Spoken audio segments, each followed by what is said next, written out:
Uma casa de amor. Bom dia aos nossos ouvintes, que Jesus abençoe a nossa manhã de estudos. São 8 horas e estudaremos o Livro dos Espíritos, dando continuidade à pergunta 432, não é isso? Vamos ler o Evangelho, capítulo 28, coletânea de preces, item 20. Para resistir uma tentação. Todo mau pensamento pode ter duas origens: a própria imperfeição de nossa alma ou uma funesta influência que age sobre ela. Neste último caso, é sempre o indivíduo. Neste último caso, a influência funesta de uma outra alma é sempre indício de uma fraqueza.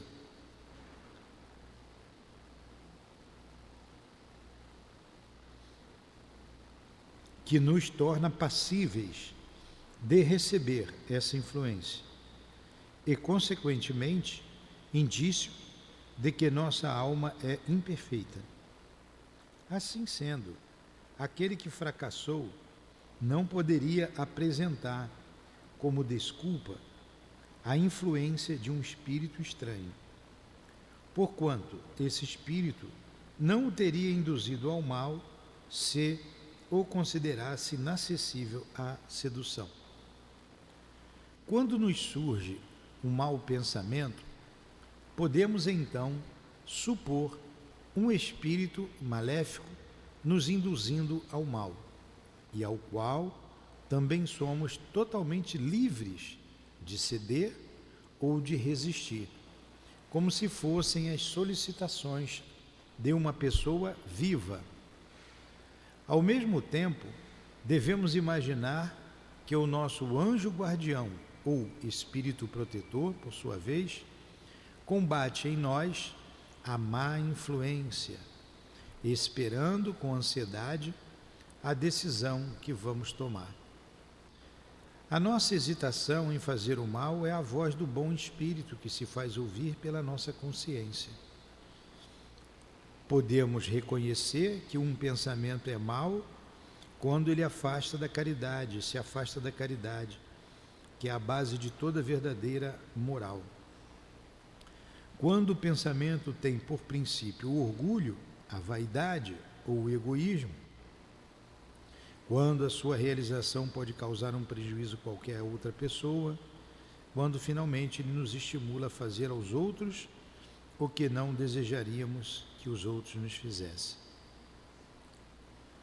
Mestre Jesus, aqui estamos em luta com os nossos pensamentos, com a nossa inferioridade que nos caracteriza como espíritos aqui na Terra, rogando socorro, rogando ajuda para as nossas imperfeições, rogando que nos estimule a estudar,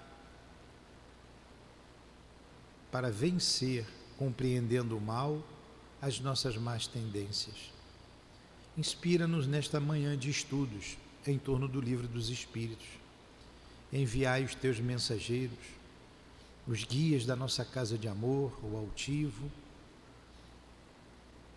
o nosso Eurípides Barçanufo, o espírito patrono do nosso estudo. Em nome desses irmãos, da direção espiritual da nossa casa, em nome do amor, iniciamos então os estudos da manhã de hoje, em nome de Deus e em teu nome, Jesus. Que assim seja. Graças a Deus, né? Então vamos lá.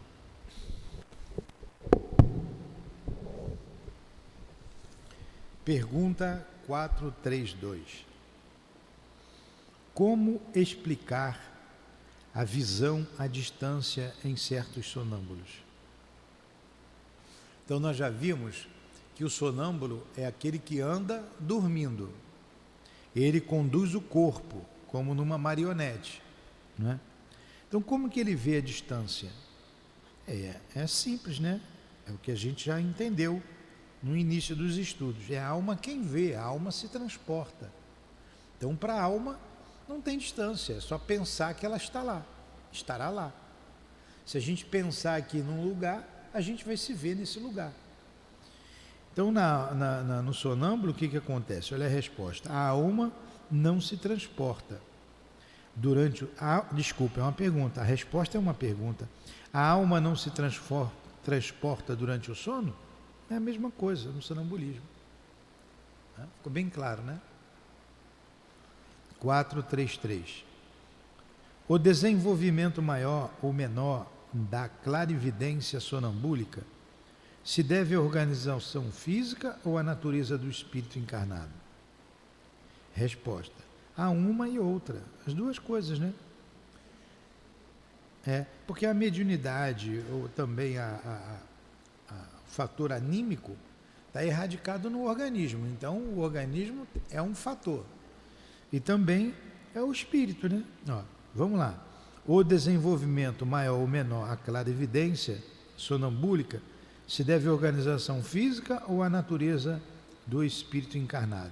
Há uma e outra coisa. Há disposições físicas que permitem ao espírito desligar-se mais ou menos facilmente da matéria. E quanto mais isso aprofundar, ele acaba entrando no êxtase, né? Chega aí a outros mundos, no estado de êxtase.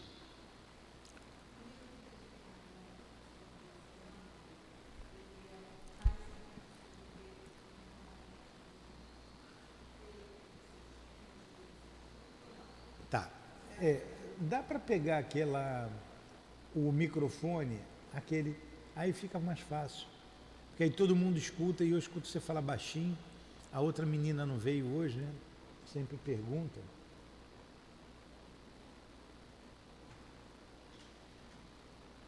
Eu estou todo dia para comprar um microfone sem fio. Hoje eu vou comprar uma... Não, ela está botando ali, aquele ali dá, que é o lapela que a gente usa aqui na palestra. Hoje eu vou comprar as rosas daqui a pouco, aí eu vou ver lá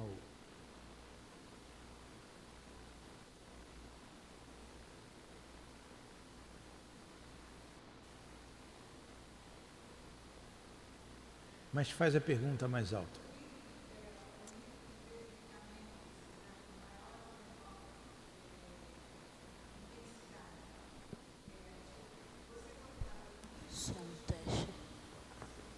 Se desprende.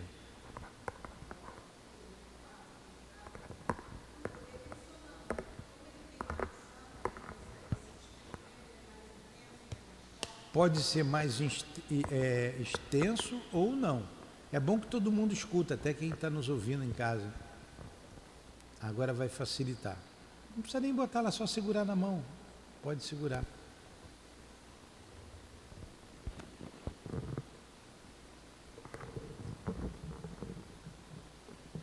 Faz a pergunta de novo, que é bom que todo mundo escuta. O nível de desligamento entre do sonâmbulo, ele é na mesma intensidade que se dá quando o espírito normalmente se afasta, vou dar o exemplo para poder explicar melhor. No sono, o espírito se afasta, segue a sua caminhada, o seu aprendizado. Penso assim. O sonâmbulo, quando ele se afasta, ele tem ações, ele desenvolve ações. Esse nível de desligamento, ele é mais intenso, ele é mais elástico. Não é o nível de desligamento, é a predisposição orgânica. Isso é físico, como ele colocou aqui, ele é físico e também espiritual. Então, no sonho, ele se desprende, ele pode ir a lugares também distantes, da mesma maneira. Coisa acontece, nosso, é da natureza. É da natureza. Exato. Tanto que a gente dorme, se desprende, mas a gente não tem um sonambulismo. Não. Tem gente que dorme, se desprende e tem um sonambulismo. Então é uma característica a mais, o sonâmbulo. Entendeu? É uma predisposição orgânica, como diz Allan Kardec. Agora, esse desprendimento maior ou menor vai da alma. Então, quando o sonâmbulo ele sai do corpo, ele conduz o corpo. O corpo funciona como um instrumento para ele. E no sono não. Ele no precisa sono, do corpo até para cometer a ação. Exatamente. E no corpo, no sono, o corpo está Por isso que eu achei que poderia ter alguma coisa mais intensa, mais... Sim, olha só. Tudo isso aí tem o mesmo princípio. Nós falamos semana passada, o mesmo princípio. O sonho, o sono, o sonambulismo, o êxtase, a dupla vista, a catalepsia, a letargia, a clarividência. Tudo isso é desdobramento da alma. Tudo é desdobramento da alma. Tudo isso é anímico, é da alma, é anímico, anima a alma, é da alma. Quando há interferência de um espírito, passa a ser mediúnico. Agora, esse desprendimento maior ou menor vai da influência do organismo. Tá.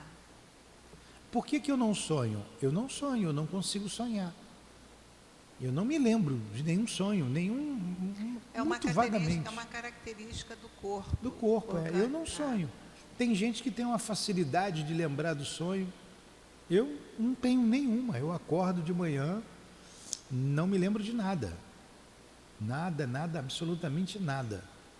E muitas vezes eu durmo, ou na maioria das vezes peço para sonhar, para encontrar fulano, para conversar, mas meu pai, por exemplo, 33 anos de desencarnado, eu nunca, mas nunca sonhei com meu pai, nada.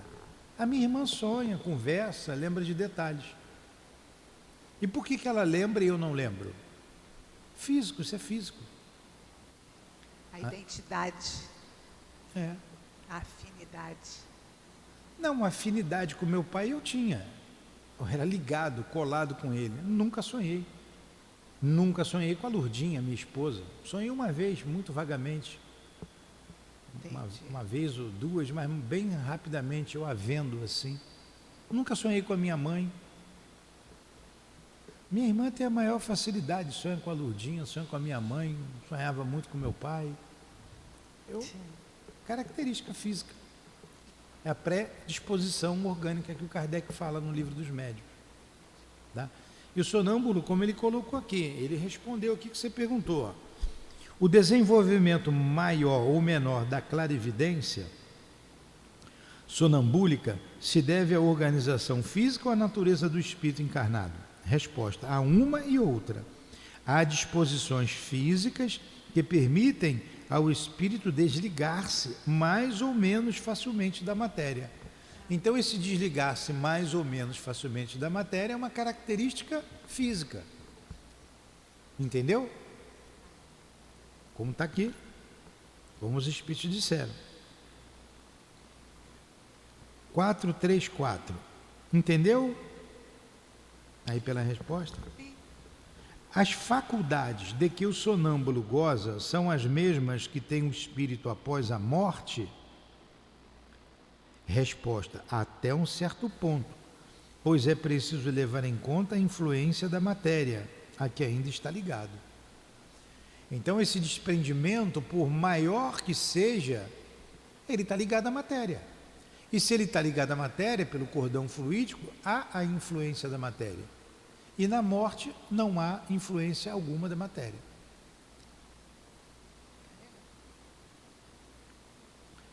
O sonâmbulo pode ver os outros espíritos? Claro que sim, né? Ó, a maioria os vê muito bem. Isto depende do grau e da natureza de sua lucidez. Tem aquele sonâmbulo que ataca a geladeira de madrugada, né? Não é esse não que ele está falando aqui. Porém, algumas vezes eles não se dão conta disto, a princípio, e os tomam por seres corpóreos. Isto acontece principalmente àqueles que nenhum conhecimento têm do espiritismo. Não compreendem ainda a essência dos espíritos, o que os espanta. É por isso que acreditam ver seres que estão vivos. Então, ele não conhece a doutrina espírita, muitas vezes não sabe diferenciar o vivo do morto. A observação de Allan Kardec. O mesmo efeito se produz no momento da morte, naqueles que se acreditam ainda vivos. Nenhuma mudança percebendo a sua volta, os espíritos lhe parecem ter corpos semelhantes aos nossos. Assim tomam a aparência do corpo deles por um corpo real. 436. O sonâmbulo que vê à distância, vê do ponto em que se acha seu corpo ou daquele em que está a sua alma? Aí a resposta é que os espíritos dão, né? Por que essa pergunta? Já que é a alma quem vê e não o corpo. Não, você já sabe disso? É a alma que vê, pô, não é o corpo. Sim, o corpo é o veículo, né? Por que essa pergunta, Allan Kardec?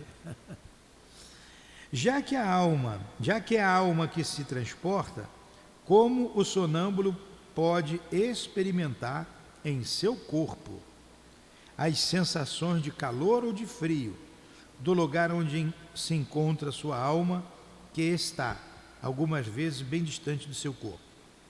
Resposta. A alma não deixou inteiramente o corpo, mantém-se sempre ligada a ele, pelo elo que o une. Olha aí, a influência da matéria no corpo. Então, se ele vai lá na Antártida, ele vai sentir frio, está ligado ao corpo. É esse elo que é o condutor das sensações. O elo é o condutor das sensações dos espíritos.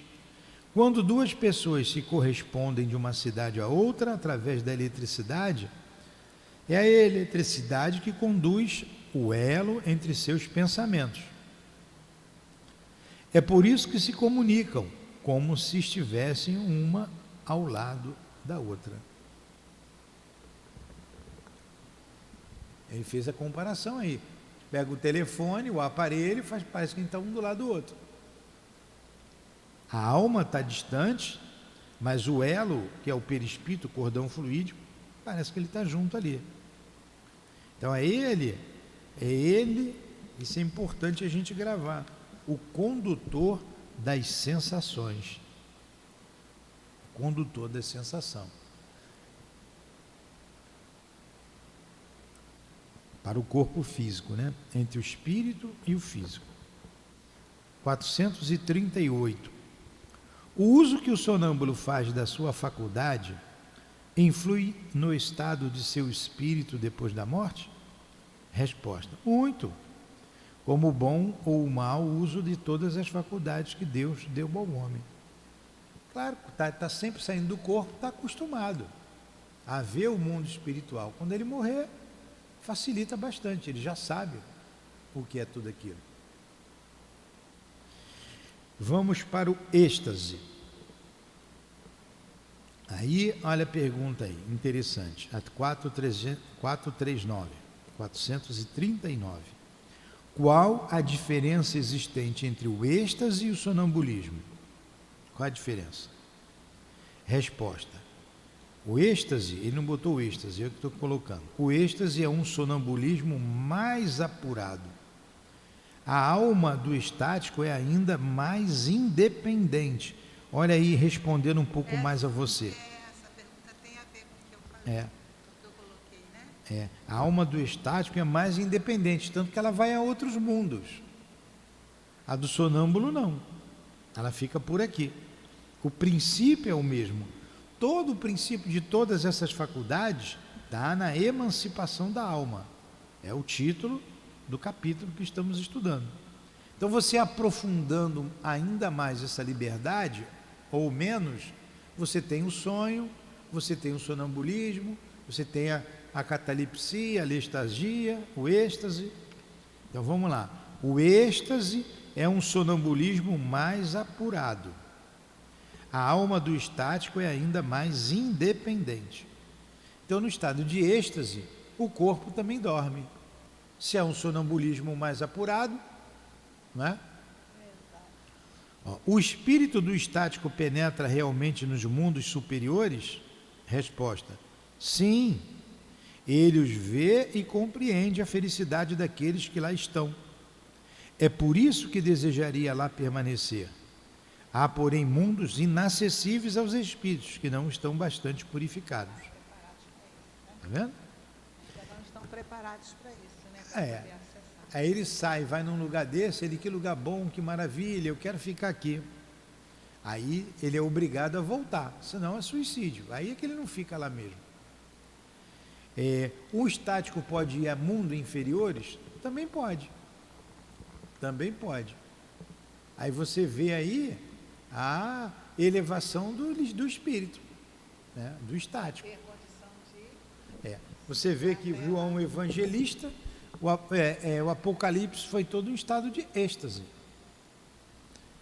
A dona Ivone diz que ela crê que quem dita tudo aquilo para o João é o próprio mestre. Agora é uma linguagem figurada, né? Uma linguagem cheia de mistérios, os 7 selos, aquelas coisas todas, é uma linguagem difícil da gente compreender. Aí ficam algumas pessoas tentando interpretar, mas o que ele viu era a realidade. Mas é uma linguagem muito difícil para a gente entender.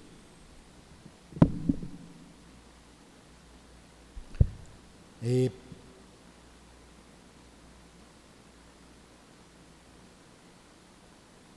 441. Quando o estático exprime o desejo de deixar a Terra, fala sinceramente? E não é retido pelo instinto de conservação? Olha aí, o que nós falamos agora. A resposta é a seguinte: isso depende do grau de purificação do espírito.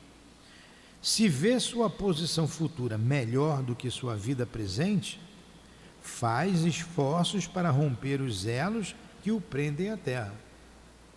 Ele, poxa, eu podia estar bem, não quero ficar aqui não. Mas se ele fizer isso, se o estático entregue a si mesmo, sua alma poderia abandonar definitivamente o corpo? Ele está ali por um fio. Resposta: sim, ele pode morrer. É por isso que se torna preciso chamá-lo, através de tudo aquilo que pode prendê-lo a este mundo, e principalmente fazendo-o entrever que, se quebrasse a corrente que o mantém aqui, este seria o jeito certo de não permanecer lá onde vê que seria feliz. Por quê? Porque se ele fizer isso, é o suicídio. Aí é que ele não vai para um lugar bom que ele está vendo.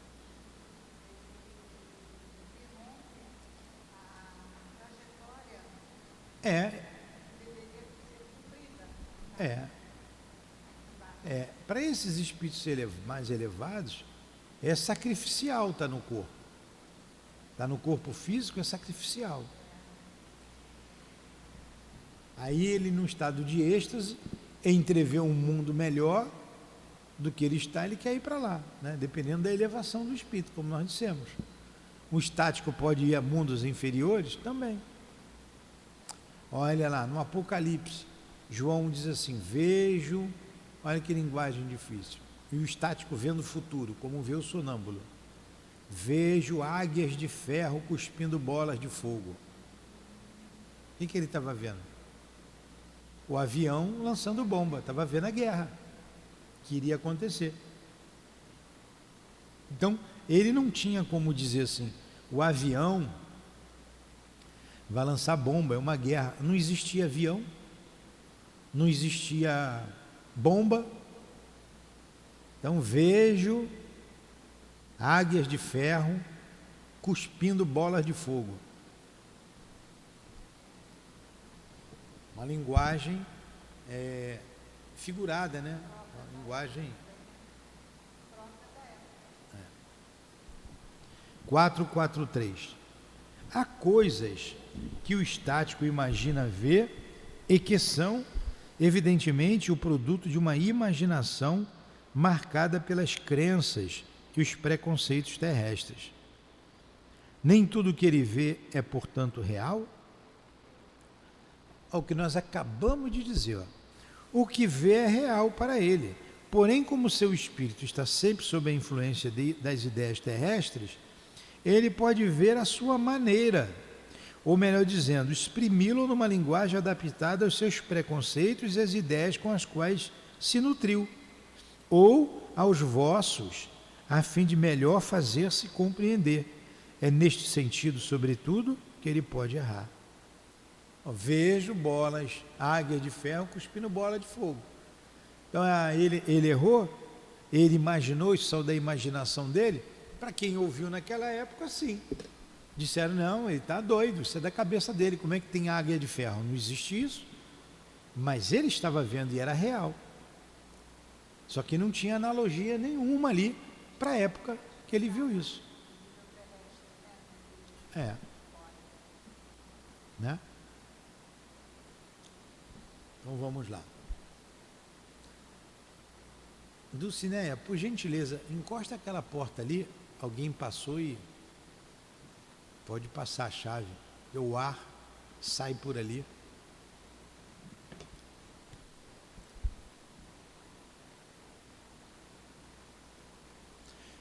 (444) Pergunta: que grau de confiança se pode depositar nas revelações dos estáticos? Boa pergunta, né?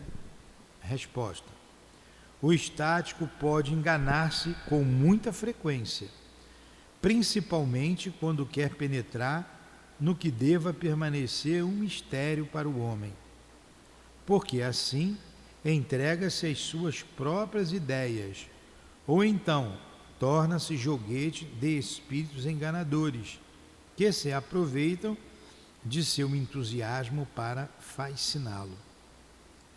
Então, isso aí depende muito, né, do espírito, do estático.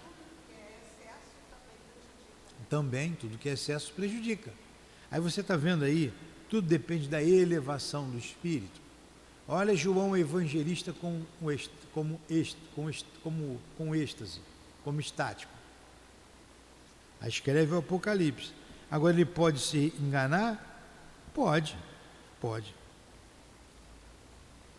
Quando ele está entregue às suas próprias ideias. Ele pode ser obsediado? Pode. Pode sofrer influência de outros espíritos? Pode.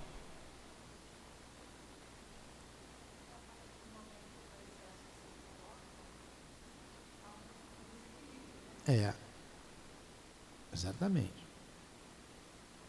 Que conclusões se podem tirar dos fenômenos do sonambulismo e do êxtase? Não seria uma espécie de iniciação à vida futura? Resposta: ou melhor dizendo, é a vida passada e a vida futura que o homem entrevê. Que estude esses fenômenos e aí encontrará a solução de mais de um mistério que sua razão procura inutilmente descobrir. Então, se você analisar o estático, o sonâmbulo, você vai entrar no mundo espiritual, muita coisa será revelada a você. Porque ele, tanto como espírito, o passado se faz presente. Então, tanto ele vê o passado, o presente e o futuro. E é um aprendizado que você tira. É porque não é tão comum a gente estar diante de alguém que tenha o êxtase, né? Não é tão comum assim. Os fenômenos do sonambulismo e do êxtase poderiam se adequar ao materialismo? 446. Resposta: aquele que os estuda de boa fé e sem prevenção não pode ser materialista nem ateu. Claro que não, porque é um fenômeno da alma. O ateu, o materialista, não acredita na existência da alma.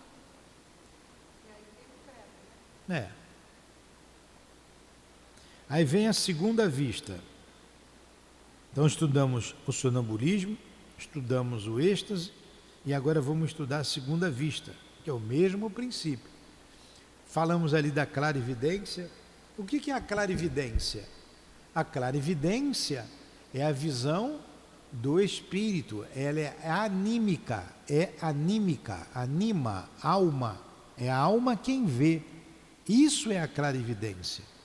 A vidência é mediúnica, também é a alma que vê, só que há a interferência de um espírito.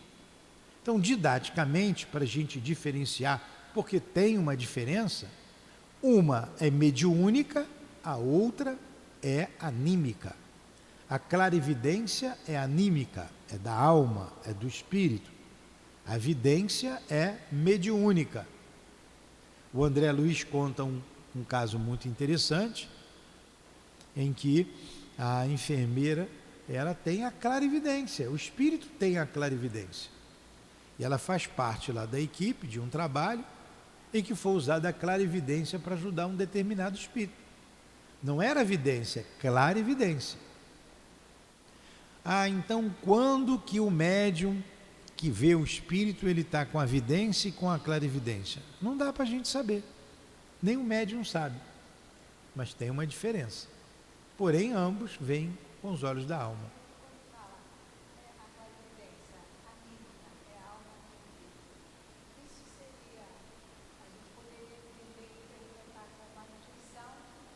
Interpretar como? Intuição. Não, não é intuição. Não. Ela vê, a intuição é outra coisa. A intuição se dá de pensamento a pensamento. É onda de pensamento. Agora, dupla vista. O que é a dupla vista? Ou segunda vista? Também é a visão da alma, a distância. Ela vê o que acontece fora daqui, longe. Então, a vidência, a clarividência, você está vendo o que está acontecendo aqui, é perto da gente, e a dupla vista lá fora, lá na minha casa, lá no outro país, lá em outro lugar. Aí você está vendo que é tudo estreitamente ligado. Esse grau de desprendimento, ou a predisposição orgânica, você vai ter a clarividência, ou o êxtase, ou a dupla vista, o sonho. O princípio é o mesmo. Aí,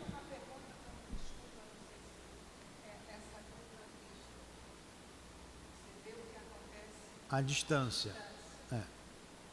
Mas você vê você estando vigil, ou tipo assim, o sonho te dá o que está acontecendo no outro lugar? O sonho é outra coisa.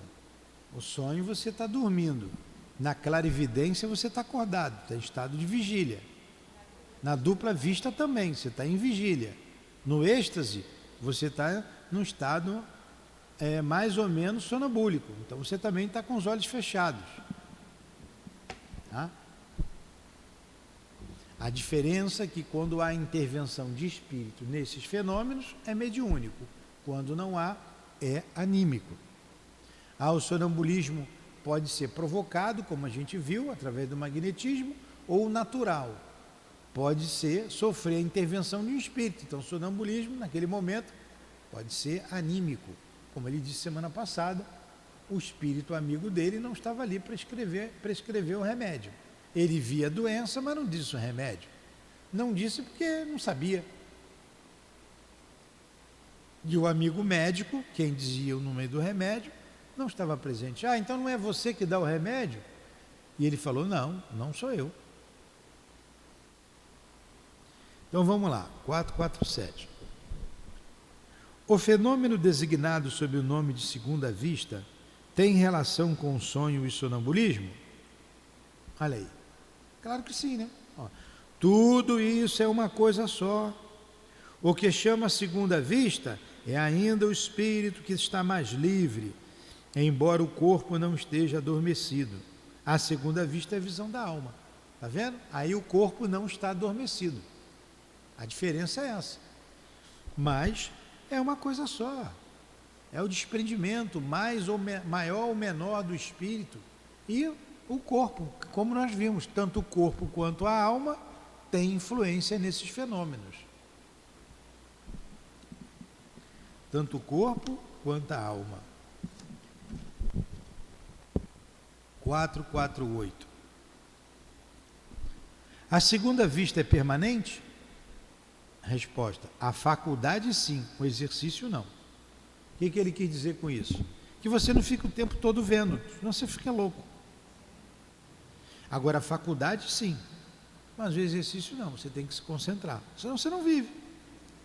Nos mundos menos materiais que o vosso, os espíritos desprendem-se mais facilmente e entram em comunicação apenas pelo pensamento, sem excluir, todavia, a linguagem articulada. Lá, a dupla vista é também, para a maioria, uma faculdade permanente.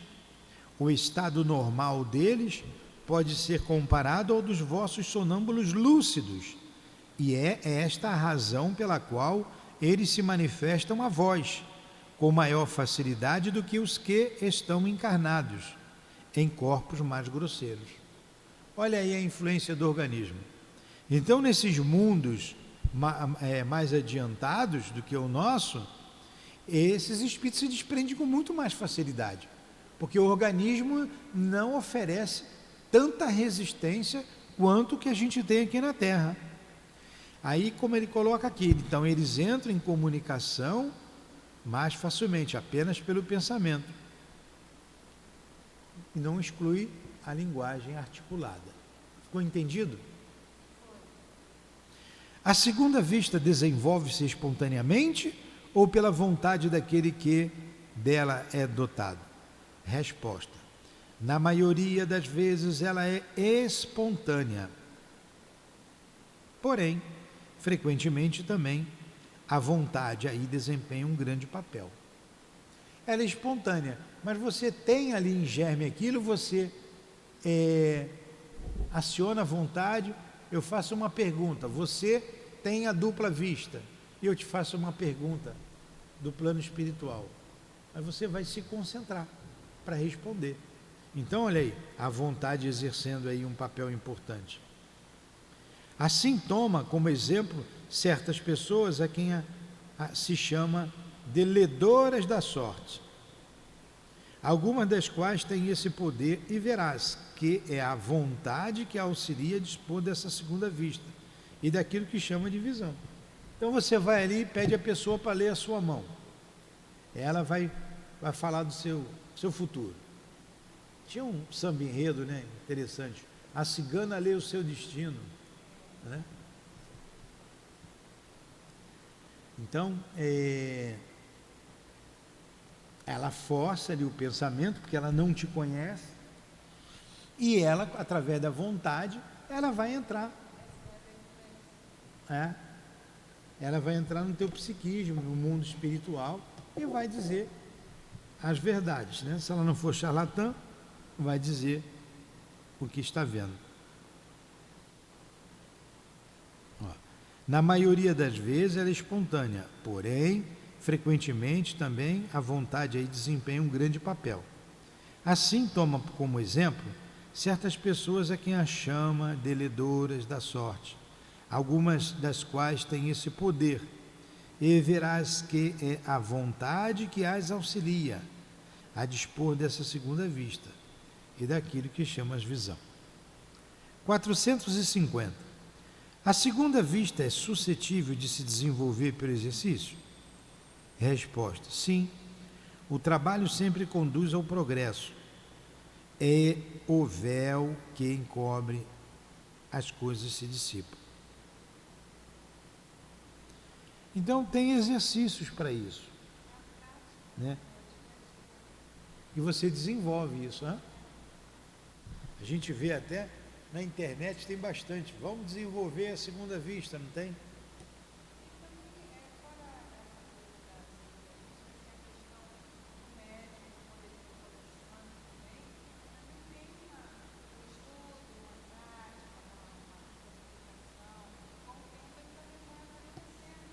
É, isso mesmo.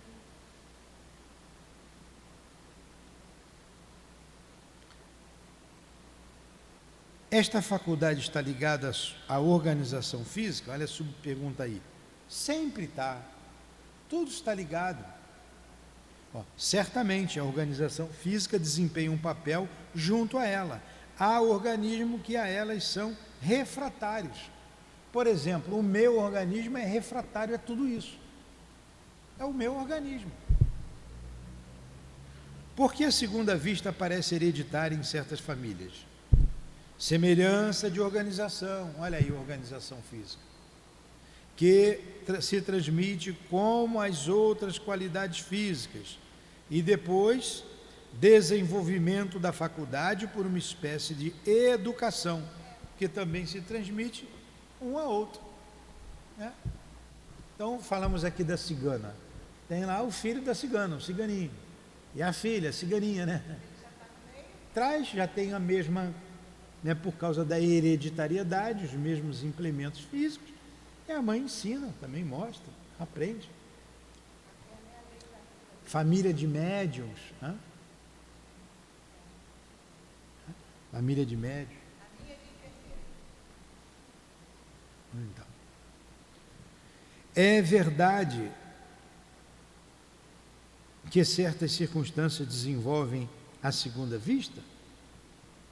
É sim, né? A enfermidade, a aproximação de um perigo, uma grande comoção, pode desenvolvê-la. O corpo fica algumas vezes num estado particular, que permite ao espírito ver o que não podeis ver com os olhos do corpo.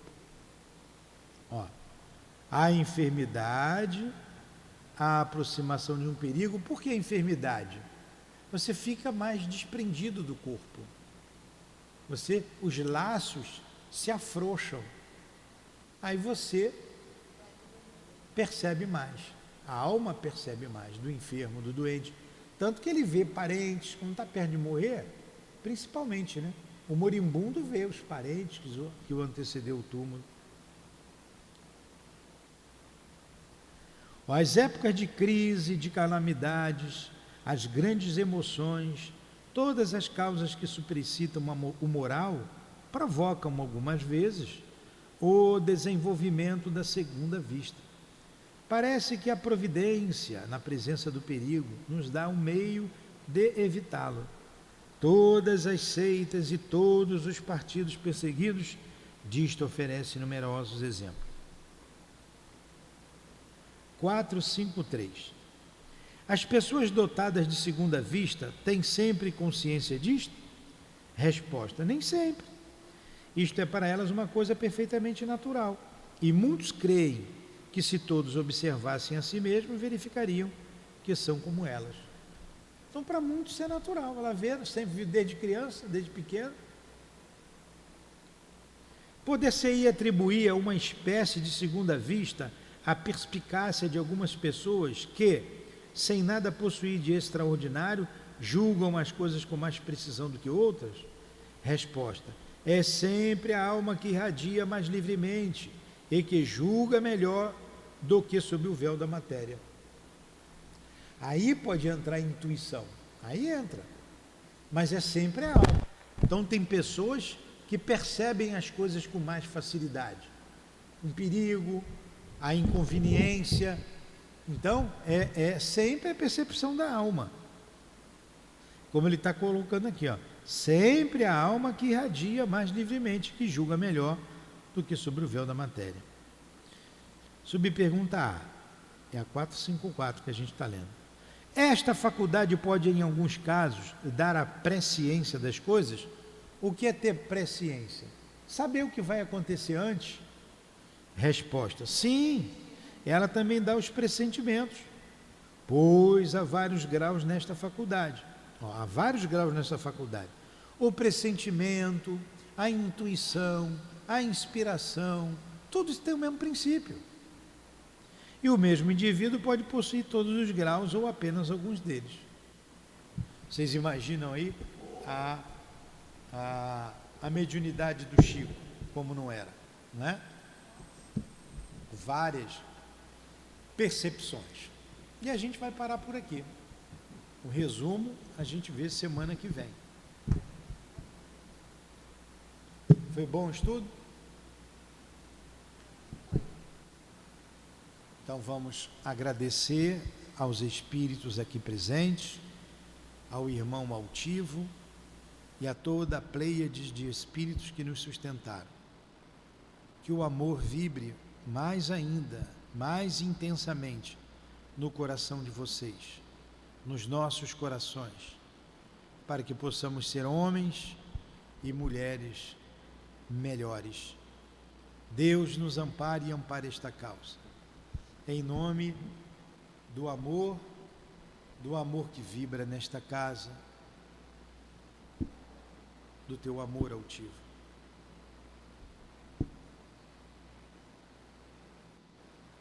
Do nosso amor, do amor de Deus e de Jesus Cristo.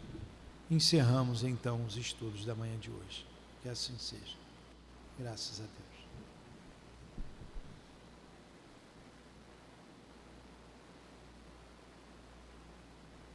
CEAP, Centro Espírita Altivo Panfiro.